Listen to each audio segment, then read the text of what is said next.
Hello दोस्तों, में हम लोग जानेंगे इस कंपनी के बारे में। तो इस कमांड देख सकते हो 6% रिटर्न,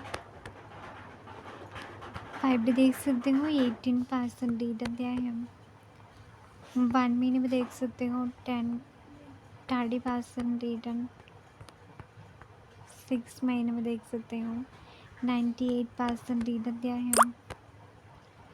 5 ईयर में देख सकते हो 74% रिटर्न, 5 ईयर में देख सकते हो 778% रिटर्न।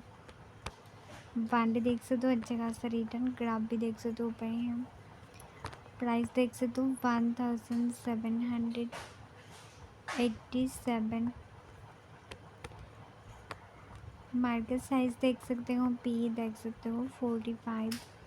मार्केट अपन हाई देख सकते हो। तो आज के लिए इतना ही काफ़ी। मैं गॉड ब्लेस यू।